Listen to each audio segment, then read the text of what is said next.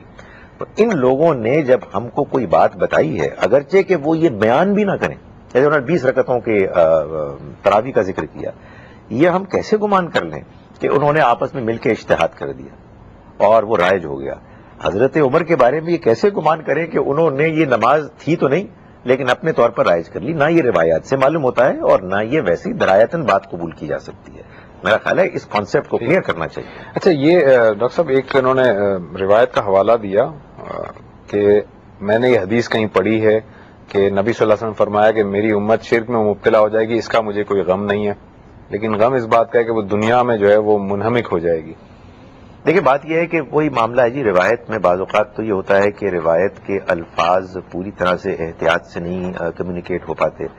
بعض اوقات یہ ہوتا ہے کہ بات ایک خاص محدود دائرے کی تھی، اس کو جنرلائز کر لیا جاتا ہے. مجھے جو یاد پڑتا ہے اس میں جو الفاظ ہیں وہ خاص اس علاقے جزیرہ نما عرب کے لیے ہیں، لیکن اس میں ظاہر ہے کہ چونکہ بات نبی صلی اللہ علیہ وسلم کے ساتھ نسبت کی ہے تو ہم اس کو قبول کرنے میں احتیاط کریں گے. ظاہر ہے کہ یہ بات کہ مسلمانوں میں بعض صورتوں میں شرک ہوا، یہ ایک حقیقت ہے. مسلمانوں کو اس بات پر مطمئن نہیں ہونا چاہیے کہ چونکہ ایک روایت میں یہ بات آ گئی ہے، جس روایت کے صحیح روایت ہونے میں ظاہر ہے کہ بہت کچھ کلام ہے، اس وجہ سے ہم جو کچھ بھی کریں، یعنی ہم چاہے غیر اللہ کے سامنے سجدہ بھی کریں، ہم شرک نہیں کر رہے. نہیں، ایسا نہیں ہے. شرک ہوتا ہے.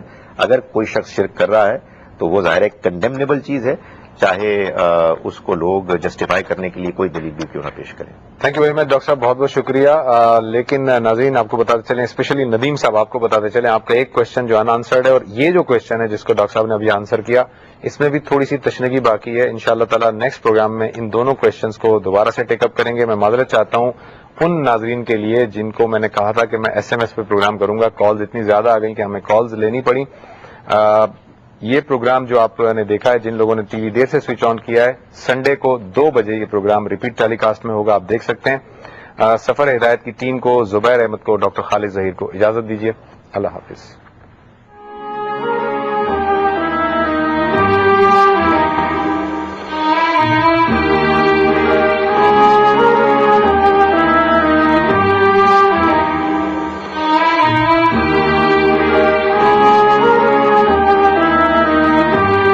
یہ پیش کرتے ہیں کہ جی خواب میں کچھ ایسا دکھایا گیا ہے کہ مجھے یہ بم باندھ کر جو ہے وہ ایک فلاں شخص کو مارنا ہے، اور وہ یہ بھی آرگومنٹ دیتے ہیں کہ قرآن مجید میں حضرت خضر علیہ السلام کا جو قصہ ہے، جس میں ان کا نام تو نہیں نقل کیا گیا، لیکن انہوں نے اللہ کے حکم سے ایک بچے کو جو کھیل رہا تھا اس کو قتل کر دیا، اور بعد میں کہا کہ یہ نافرمان بننے والا تھا، اس لیے اللہ کے حکم سے ایسا میں نے کیا ہے. تو یہ جو اللہ کے حکم سے کیا ہے، اور یہ اب کہتے ہیں بشارت ہوئی یا خواب میں دیکھا یا فلانا مسئلہ ہوا، اس کو کیسے ہم کریں گے؟ ایک تو اگر بات چھڑی گئی ہے تو میں یہ چاہوں گا کہ اگر ہمارے بعض بھائی کے جو خاص اس جذبے سے سرشار ہیں وہ اس بات کو سن رہے ہیں تو وہ یہ جان لیں کہ دین کے معاملے میں کبھی فیصلہ جذبات میں نہیں کرنا چاہیے. دین قرآن مجید کی آیات اور اس کے پیغام سے پھوٹتا ہے. قرآن مجید میں اللہ تعالیٰ نے انسان کی جان لینے کو ایک بدترین جرم قرار دیا ہے. انسان کی جان لینا اور مسلمان کی جان لینا، اس کے لیے وعید جہنم کی ہے، اس میں ہمیشہ کے لیے جانے کی. اس لیے اگر فرض کیجئے تھوڑی دیر کے لیے میں نے مان لیا کہ آپ کو کہیں سے یہ بات محسوس ہو رہی ہے کہ میں اگر دوسرے کو ماروں گا، اس کی جان لوں گا تو اس سے مجھے کچھ فائدہ ہوگا، مجھے ثواب ملے گا، اپنا اطمینان کر لیں. جان بڑی قیمتی ہے، یہ خدا کی نعمت ہے. میں آپ سے گزارش کروں، خواب میں اللہ کی طرف سے اشارہ بھی ہو سکتا ہے اور خواب میں شیطان بھی آ سکتا ہے. اس کی وجہ یہ ہے کہ خواب اگر پیغمبر کا ہے تو آخری حد تک برحق ہے، وہ وہی ہے. خواب اگر انسان کا ہے تو وہ خواب رحمانی بھی ہو سکتا ہے، وہ خواب شیطانی بھی ہو سکتا ہے. فیصلہ کون کرے گا؟ فیصلہ یہ کتاب کرے گی. اس لیے اگر آپ کو یہ خواب آ رہا ہے کہ آپ کسی دوسرے شخص کی جان لے لیں تو آپ یقین جانیے کہ یہ خواب رحمانی نہیں ہو سکتا، اس لیے کہ اللہ کبھی کسی انسان کی جان لینے کا حکم نہیں دیتے، الا یہ کہ اس جان کے لیے جانے کا اللہ تعالیٰ کی کتاب سے فیصلہ ہو گیا. وہ اللہ کے اگر رسول پیغمبر موجود ہیں تو ہمیں پورا اطمینان ہے کہ وہ جو کہیں گے بالکل برحق ہوگا. ورنہ دو ہی وجوہات ہو سکتی ہیں کہ جس کی آپ جان لے رہے ہیں یا تو وہ قاتل ہے اور آپ کا نظام، آپ کی عدالت نے یہ فیصلہ کر لیا ہے کہ اب اس کو قتل کرنا ہے، وہ آپ نہیں کریں گے، وہ جلاد کرے گا کہ جس کو اس کے لیے اپوائنٹ کیا گیا ہے. ٹھیک ہے، یا اسٹیٹ کرے گی. ٹھیک. اور یا پھر وہ فساد فی الارض کا مجرم ہے، جس کا مطلب یہ ہے کہ اس نے لا اینڈ آرڈر کو اپنے ہاتھ میں لے لیا ہے. وہ ڈاکو بن گئے ہیں، وہ لٹیرے بن گئے ہیں، وہ قاتل بن گئے ہیں، وہ ایسے ریپسٹ بن گئے ہیں کہ جنہوں نے معاشرے میں ایک لا اینڈ آرڈر کی سچویشن کریٹ کر دی ہے. اس کو بھی لا ہی یعنی اسٹیٹ، اس کے خلاف کارروائی بھی اسٹیٹ اتھارٹی کری. میں اور آپ اگر کرنا شروع کر دیں گے تو اس کا مطلب یہ ہے کہ ہر انسان دوسرے انسان کی جان لے سکتا ہے. آپ یقین جانیے کہ اس کو کبھی خدا تعالیٰ آپ کے خواب میں لا کے آپ کو نہیں ابھار سکتا. ڈاکٹر صاحب ایک بریک پہ جاتے ہیں ہم. ناظرین بریک کے بعد واپس آتے ہیں، کچھ مزید انٹرسٹنگ کوشچنز ہیں ان پہ بات کرتے ہیں بریک کے بعد.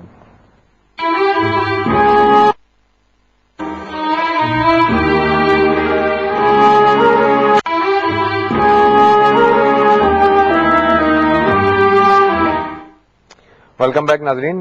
بریک پہ جانے سے پہلے ہم بات کر رہے تھے اس سے متعلق کہ خودکشی حرام ہے اور اس پہ ڈاکٹر صاحب بڑی وضاحت سے انہوں نے بات کی. ڈاکٹر صاحب نیکسٹ کوشچن جو ہے وہ یہ ہے کہ قرآن مجید میں جہاں پر حضرت آدم اور ابلیس کا قصہ بیان ہوا ہے، آدم علیہ السلام کا اور ابلیس کا قصہ غالباً 7 مقامات پر بیان ہوا ہے، وہاں پر اللہ تعالیٰ نے وہ سجدے والی بات بھی کی ہے کہ فرشتوں سے کہا کہ آدم کو سجدہ کرو. پھر اسی طرح سورہ یوسف کے اندر دیکھیں تو سورہ یوسف میں حضرت یوسف علیہ السلام جو اپنا خواب بتاتے ہیں اور پھر اس خواب کو آخر کار تعبیر اس کی جو ہوتی ہے کہ وہ جو 11 بھائی ہیں اور ان کے پیرنٹس ان کو ایک باؤ کرتے ہیں، سجدہ، اس میں قرآن میں سجدے کا لفظ استعمال ہوا ہے. اسی طرح سورہ صاد میں بھی ہے، حضرت داؤد علیہ السلام کے متعلق بھی ہے، اور سورہ صاد میں بھی حضرت آدم اور ابلیس والا قصہ ہے. تو جہاں جہاں پر بھی یہ بات ہوئی ہے، کہیں پہ ہے لما اور کہیں پہ لی ساجدین، کہیں پہ لہو ہے. تو یہ لما، لہو، لی، یہ جو حرف جار ہیں اس کا عربک میں ایگزیکٹلی مفہوم کیا ہے؟ جو کوشچن جنہوں نے کیا ہے وہ یہ پوچھنا چاہ رہی ہیں کہ سجدہ واقعی حضرت آدم علیہ السلام کو کیا گیا تھا یا دوسرے کیس میں جو ہے وہ حضرت یوسف علیہ السلام کے آگے سجدہ کیا گیا تھا، یا یہ ان کے اظہار شکر میں اللہ تعالیٰ کے لیے کو سجدہ کیا گیا تھا؟ دیکھیں، میں ایک تو سوال کا اصل جواب ہے، اور ایک میں جو ہماری یہ بہن ہے ان کی اس الجھن کے بارے میں ایک مشورہ ان کو دینا چاہتا ہوں کہ قرآن مجید میں اگر کوئی بات آپ کو ایسی محسوس ہو کہ جو بظاہر آپ کے اپنی جو ایک ٹیسٹ ہے یا انڈرسٹینڈنگ ہے اس سے مختلف ہے، تو پہلی کوشش یہ کریں کہ آپ یہ دیانتداری سے جاننے کی کوشش کریں کہ قرآن کہہ کیا رہا ہے. کیونکہ بعض اوقات یہ ہوتا ہے کہ انسان اپنے ذہن کے مفہوم کو قرآن مجید میں دیکھنا چاہتا ہے، اس کے نتیجے میں ہوتا یہ ہے کہ انسان قرآن کو سمجھ نہیں پاتا. تو پہلے یہ طے کر لینا چاہیے کہ اصل میں یہ جو آیات ہیں ان کا مفہوم کیا ہے. مفہوم سامنے آ جائے، اس کے بعد آدمی محسوس کرے کہ بات ابھی تک سمجھ میں نہیں آئی، تو آدمی غور کرتا رہے، قرآن مجید کی جو ظاہری بات ہے اس کو مان لے اور مختلف تفاسیر کو پڑھے، لوگوں سے سوال کرے، غور و فکر کرے. اللہ تعالیٰ رہنمائی کرتے ہیں. میرا تجربہ یہ ہے کہ اللہ تعالیٰ راہیں کھولتے ہیں. گزارش یہ ہے کہ جیسے ہر زبان میں وربز جو ہوتے ہیں، افعال، ان میں سے بعض ایسے ہوتے ہیں کہ جن کے صلے ہوتے ہیں، پریپوزیشنز. جیسے آپ کہتے ہیں نا کہ ہی ریچڈ لاہور، لیکن آپ کہتے ہیں ہی ارائیوڈ ایٹ دا اسٹیشن، تو ارائیو کے ساتھ ایٹ کی پریپوزیشن ہے. اسی طرح سے عربی زبان میں بعض وربز ایسے ہیں کہ جن کی کچھ پریپوزیشنز آتی ہیں. تو سجدہ جو فعل ہے اس کی پریپوزیشن ہے لام. یہ آتی ہے اس اسم ناؤن کے ساتھ کہ جس کو سجدہ کیا جائے. چنانچہ قرآن مجید میں ہم دیکھتے ہیں کہ سورہ اقرا میں ہے وَاسْجُدُوا لِلَّهِ وَاعْبُدُوا، وَاسْجُد وَاقْتَرِب. وہ تو خیر الگ ہے، وَاسْجُدُوا لِلَّهِ وَاعْبُدُوا یہ الگ سے آیا ہے، اور ظاہر ہے کہ وَاسْجُدُوا لِلَّهِ، اللہ کو سجدہ کرو. تو جس کو سجدہ کرنا ہے اس سے پہلے لام آ گیا.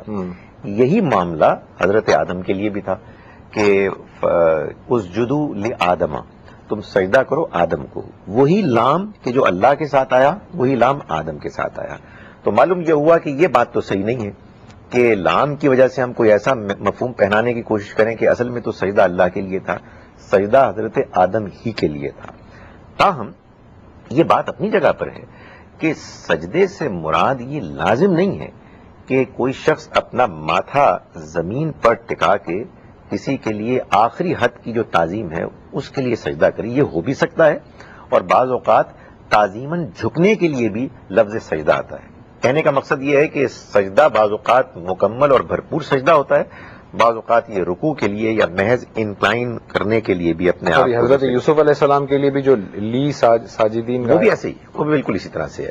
اس کا مطلب یہ ہے کہ اگر اللہ تعالیٰ نے بعض موقعوں پر اپنے علاوہ بعض دوسروں کے لیے سجدے کا حکم دیا یا اس کی اجازت دی تو اس سے مراد صرف تعظیمی طور پر جھکنے کا مفہوم ہے، نہ کہ وہ سجدہ ہے کہ جو صرف اللہ کے لیے ہوتا ہے. مگر یہ بھی معلوم ہوتا ہے کہ ختم نبوت کے بعد مسلمانوں کے لیے توحید میں آخری حد تک محتاط ہونے کی غرض سے اللہ تعالیٰ نے ہم سے یہ تقاضا کیا ہے کہ تعظیماً بھی ہم کسی کے آگے سجدہ نہ کریں اور اس معاملے میں احتیاط کریں. ظاہر ہے کہ جب ہم اللہ کو سجدہ کرتے ہیں تو ہم اللہ کو سجدہ کرتے ہیں اپنے خالق، اپنے مالک کو مانتے ہوئے اس کی عبادت کی غرض سے. لیکن اگر اللہ نے کسی زمانے میں بعض لوگوں کو دوسروں کے سامنے سجدہ کرنے کا حکم دیا، اجازت دی، تو اس سے مراد صرف تعظیمی طور پر اپنے آپ کو جھکانا ہے، اس سے زیادہ کچھ نہیں. ڈاکٹر صاحب ایک کالر پہلے میں شامل کرتا ہوں، پھر اس میں تھوڑی وضاحت میں چاہوں گا. السلام علیکم. جی زبیر صاحب مجھے دو سوال کرنے تھے آپ سے. جی فرمائیے، کون صاحب بول رہے ہیں؟ سر نسیم بات کر رہا ہوں میں کراچی سے. جی وسیم صاحب. سر سب سے پہلے تو یہ مجھے معلوم کرنا تھا، جیسے کسی شخص کا انتقال ہو جاتا ہے اس کی بیوہ کی چوڑیاں چھڑوا دی جاتی ہیں.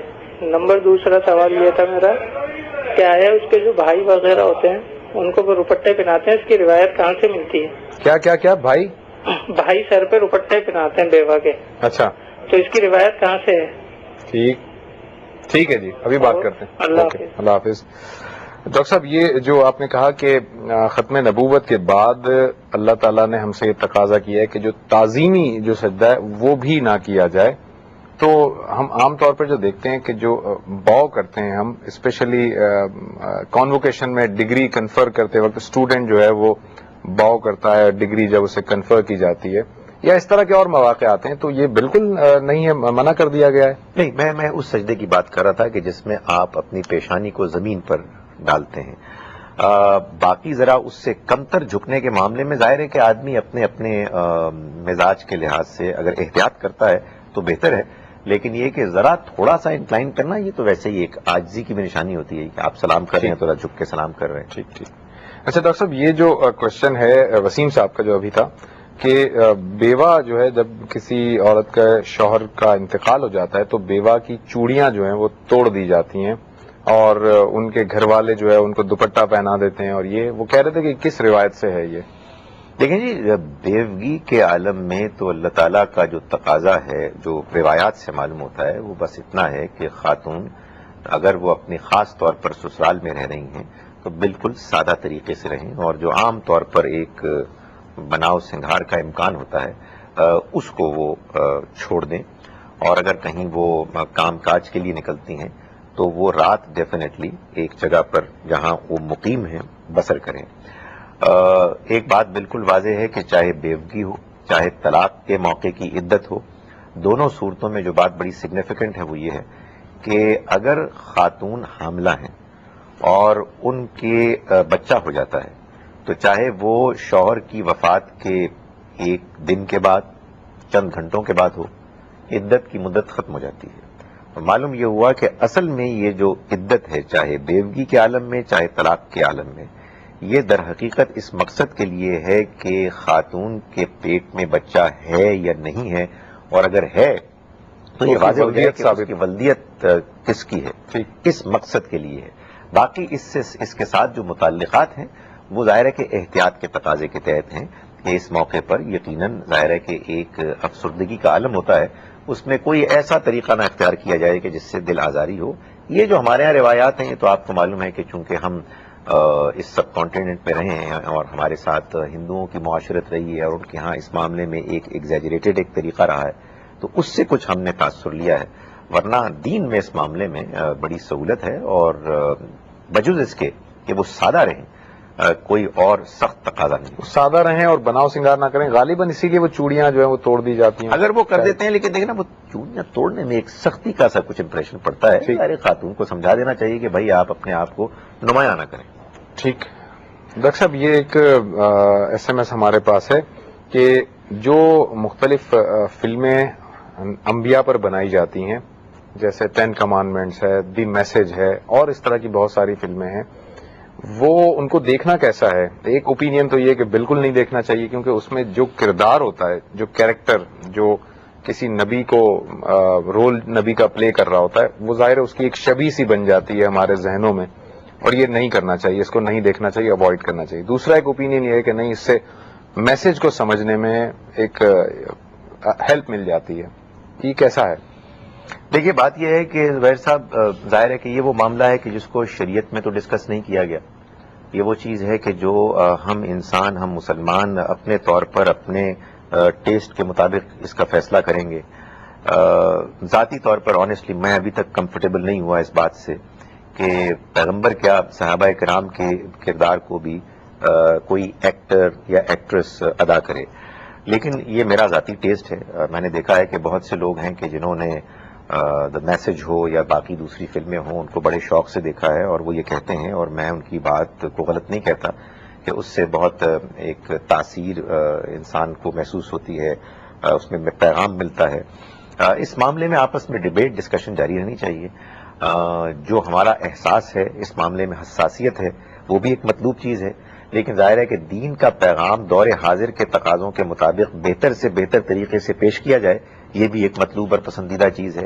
میں صرف اتنا کہتا ہوں کہ اگر فرض کیجئے کہ میں اپنے ٹیسٹ کے مطابق کوئی اس طرح کی فلم نہیں دیکھنا چاہتا، تو میں دوسروں کو برا بھلا نہیں کہوں گا۔ ظاہر ہے کہ وہ بھی دیانتداری سے ایک رائے رکھتے ہیں، ان کا بھی مزاج دینی ہے، لیکن وہ ایک دوسرے پہلو کو زیادہ اہمیت دیتے ہوئے اس کو دیکھتے ہیں اور اس کو پروموٹ کرتے ہیں۔ اور میں سمجھیے کہ ابھی تک اس معاملے میں کنزرویٹو ہوں، اور ممکن ہے کہ میں غور کروں اور کل ڈاکٹر صاحب یہ بھی ایک اوپینین ہے نا کہ جو کیریکٹر وہ رول پلے کر رہا ہے، وہ مختلف دوسری فلموں میں، کمرشل فلموں میں جب وہ رول پلے کرتا ہے تو اس کا کردار لوگوں کو بڑا عجیب سا لگتا ہے، مشکوک کردار لگتا ہے، یا اور اس کے کردار کے حوالے سے وہ بڑی کردار کشی کی جا سکتی ہے۔ وہ کہتے ہیں کہ ایسا آدمی ایک اتنے بڑے پیغمبر، ایک مقدس ہستی کا کردار کیوں نبھا رہا ہے، وہ رول ایسا کیوں پلے کر رہا ہے؟ یہ بات صحیح ہے، یعنی میں یہی گزارش کر رہا ہوں کہ اس بارے میں جو ہمارے ہاں بے چینی اور انگزائٹی ہے، یہ اس کی وجہ ہے، اور اس وجہ سے ایک دوسرے سے اس بارے میں ایکسچینج آف ویوز جاری رہنے چاہیے۔ اور صرف اتنی سی بات ہے کہ چونکہ یہ شریعت کا مسئلہ نہیں ہے، اس لیے اگر کوئی شخص آپ سے ایک مختلف رائے رکھتا ہے تو اس کو تان اور تشنیع کا ہدف نہیں بنانا چاہیے۔ ٹھیک ہے ناظرین، ایک بریک کے بعد واپس آتے ہیں، کچھ مزید کوشچن ٹیک اپ کرتے ہیں بریک کے بعد۔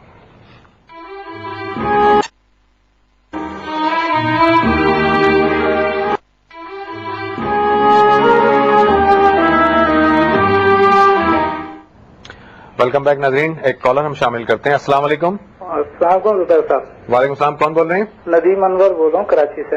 جی ندیم صاحب۔ سر میرا پہلا سوال یہ ہے کہ ایک حدیث ہے جس میں حضور صلی اللہ علیہ وسلم نے فرمایا کہ میرے صحابہ ستاروں کے مانند ہیں، ٹھیک، جن کی پیروی کرو گے ہدایت پاؤ گے۔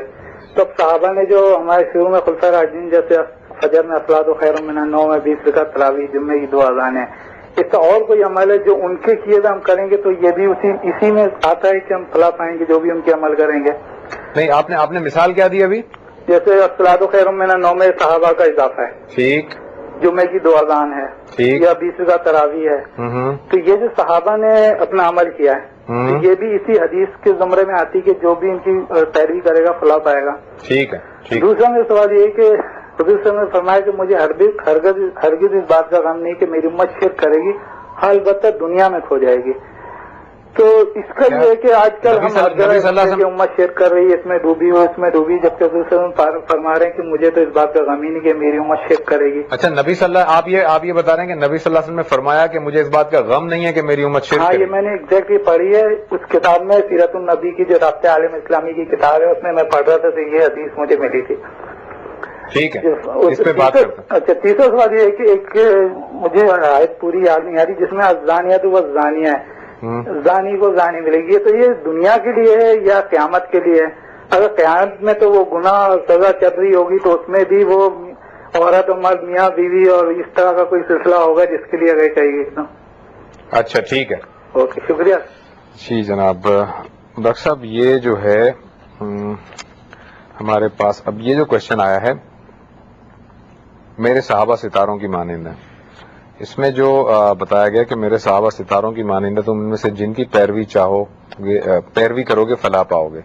انہوں نے 2-3 اگزامپل دی. جمعے کے دن 2 اذانوں کا اضافہ حضرت عثمان غنی رضی اللہ تعالیٰ عنہ کے دور میں ہوا, یہ 2 اذانیں جو ہوئیں.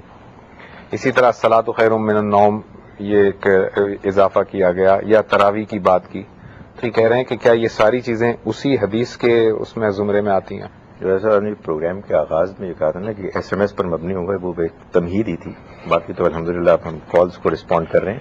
دیکھیں میرے بھائی, یہ آپ نے کیسے گمان کر لیا کہ صحابہ کرام دین میں کوئی اضافہ کر سکتے تھے؟ اور اگر فرض کیجئے کہ خدا نخواستہ کسی کے بارے میں ہم یہ بدگمانی کر لیں تو آپ نے کیسے گمان کر لیا کہ باقی سب نے اس کو برداشت کر لیا؟ ان میں سے کوئی چیز بھی نبی صلی اللہ علیہ وسلم کی سینکشن کے بغیر مسلمانوں میں رائج ہونا ناممکن تھی. ناممکن میں کہہ رہا ہوں. اس کی وجہ یہ ہے کہ ہم سے کہیں زیادہ اس بارے میں حساس اور سینسٹیو صحابہ کرام تھے کہ جو دین محمد صلی اللہ علیہ وسلم نے دیا ہے وہ دین من و عن بین ہی اسی صورت میں باقی اگلی نسلوں میں منتقل ہو. چنانچہ اگر آپ کو بظاہر اس سے کوئی برعکس بات مل رہی ہے, محسوس ہو رہی ہے, تو آپ اس کو اسی کے مطابق سمجھیں اور اس کی تعویل کریں. یہ بات معلوم ہے کہ اذان اصل میں علامت ہے لوگوں کو متوجہ کرنے کے لیے کہ تم آؤ اور نماز پڑھو, اور بعض اوقات کسی اور اہم معاملے کے لیے بھی اذان دی جاتی تھی کہ لوگوں کو مسجد میں آپ کو قریب لانا ہے. مدینہ منورہ میں وسعت ہو گئی. اب ایک اذان, لاؤڈ سپیکرز اس زمانے میں نہیں تھے, ایک اذان لوگوں کے کانوں تک نہیں پہنچتی تھی, تو یہ بالکل دین کے اپنے حکم کے مطابق, اس کی مصلحت, اس کی تعلیمات کے مطابق ایسا کیا گیا کہ اس کو 2 اذانوں میں بدل دیا گیا. اور سچی بات یہ ہے کہ اگر فرض کیجئے کہ شہر اور بڑھ جاتے اور جامع مسجد ایک ہی ہوتی تو اس کو اور بھی اضافہ کیا جا سکتا تھا. یہی معاملہ فجر کی نماز میں الصلاۃ خیر من النوم کا ہے. اور باقی انہوں نے جو مثالیں دی ہیں, الصحابہ النجوم, یہ اس روایت میں بحث اور کلام ہے کہ کیا یہ واقعی مستند ہے یا نہیں ہے, لیکن اس سے کہیں زیادہ مستند وہ آیات ہیں قرآن مجید کی جس میں نبی صلی اللہ علیہ وسلم کے ساتھیوں کے بارے میں یہ کہا گیا کہ یہ تو اصل میں شہداء اللہ فی الارض ہیں, یہ تو زمین میں خدا تعالیٰ کے دین کے گواہ ہیں. ان کو اللہ تعالیٰ نے پیغمبر اور باقی انسانوں کے درمیان ایک امت وسطہ ہے کہ جس کا مرتبہ دیا ہے. تو ظاہر ہے ان کی غیر معمولی اہمیت ہے. لیکن یہ جان لیجئے کہ یہ صحابہ ظاہر ہے کہ وہ لوگ ہیں کہ جنہوں نے حضور کی صحبت پائی, آپ سے ٹریننگ حاصل کی, اور قرآن مجید میں مثال کے طور پر صلح حدیبیہ کے موقع پر جن لوگوں نے بیعت رضوان آپ کے ساتھ کی ان کی شاندار تعریف کی. تو ان لوگوں نے جب ہم کو کوئی بات بتائی ہے, اگرچہ کہ وہ یہ بیان بھی نہ کریں, جیسے انہوں نے 20 رکعتوں کے تراویح کا ذکر کیا, یہ ہم کیسے گمان کر لیں کہ انہوں نے آپس میں مل کے اجتہاد کر دیا اور وہ رائج ہو گیا. حضرت عمر کے بارے میں یہ کیسے گمان کریں کہ انہوں نے یہ نماز تھی تو نہیں لیکن اپنے طور پر رائج کر لی. نہ یہ روایات سے معلوم ہوتا ہے اور نہ یہ ویسی درایتاً بات قبول کی جا سکتی ہے. میرا خیال ہے اس کانسیپٹ کو کلیئر کرنا چاہیے. اچھا, یہ ڈاکٹر صاحب ایک انہوں نے روایت کا حوالہ دیا کہ میں نے یہ حدیث کہیں پڑھی ہے کہ نبی صلی اللہ علیہ وسلم فرمایا کہ میری امت شرک میں مبتلا ہو جائے گی, اس کا مجھے کوئی غم نہیں ہے, لیکن غم اس بات کا ہے کہ وہ دنیا میں جو ہے وہ منہمک ہو جائے گی. دیکھیں بات یہ ہے کہ وہی معاملہ ہے جی, روایت میں بعض اوقات تو یہ ہوتا ہے کہ روایت کے الفاظ پوری طرح سے احتیاط سے نہیں کمیونیکیٹ ہو پاتے. بعض اوقات یہ ہوتا ہے کہ بات ایک خاص محدود دائرے کی تھی, اس کو جنرلائز کر لیا جاتا ہے. مجھے جو یاد پڑتا ہے اس میں جو الفاظ ہیں وہ خاص اس علاقے جزیرہ نما عرب کے لیے ہیں, لیکن اس میں ظاہر ہے کہ چونکہ بات نبی صلی اللہ علیہ وسلم کے ساتھ نسبت کی ہے تو ہم اس کو قبول کرنے میں احتیاط کریں گے. ظاہر ہے کہ یہ بات کہ مسلمانوں میں بعض صورتوں میں شرک ہوا یہ ایک حقیقت ہے. مسلمانوں کو اس بات پر مطمئن نہیں ہونا چاہیے کہ چونکہ ایک روایت میں یہ بات آ گئی ہے, جس روایت کے صحیح روایت ہونے میں ظاہر ہے کہ بہت کچھ کلام ہے, اس وجہ سے ہم جو کچھ بھی کریں, یعنی ہم چاہے غیر اللہ کے سامنے سجدہ بھی کریں ہم شرک نہیں کر رہے. نہیں, ایسا نہیں ہے. شرک شرک ہوتا ہے. اگر کوئی شخص شرک کر رہا ہے تو وہ ظاہر ایک کنڈیمنیبل چیز ہے, چاہے اس کو لوگ جسٹیفائی کرنے کے لیے کوئی دلیل بھی کیوں نہ پیش کریں. Thank you very much doctor صاحب, بہت بہت شکریہ. لیکن ناظرین آپ کو بتاتے چلیں, اسپیشلی ندیم صاحب آپ کو بتاتے چلیں, آپ کا ایک کوشچن جو ان آنسرڈ ہے, اور یہ جو کوشچن ہے جس کو ڈاکٹر صاحب نے ابھی آنسر کیا, اس میں بھی تھوڑی سی تشنگی باقی ہے. انشاءاللہ تعالی نیکسٹ پروگرام میں ان دونوں کوشچنس کو دوبارہ سے ٹیک اپ کریں گے. میں معذرت چاہتا ہوں ان ناظرین کے لیے جن کو میں نے کہا تھا کہ میں ایس ایم ایس پہ پروگرام کروں گا. کالز اتنی زیادہ آ گئی کہ ہمیں کالز لینی پڑی. یہ پروگرام جو آپ نے دیکھا ہے, جن لوگوں نے ٹی وی دیر سے سوئچ آن کیا ہے, سنڈے کو 2 بجے یہ پروگرام ریپیٹ ٹیلی کاسٹ میں ہوگا, آپ دیکھ سکتے ہیں. سفر ہدایت کی ٹیم کو, زبیر احمد کو, ڈاکٹر خالد ظہیر کو اجازت دیجیے. اللہ حافظ.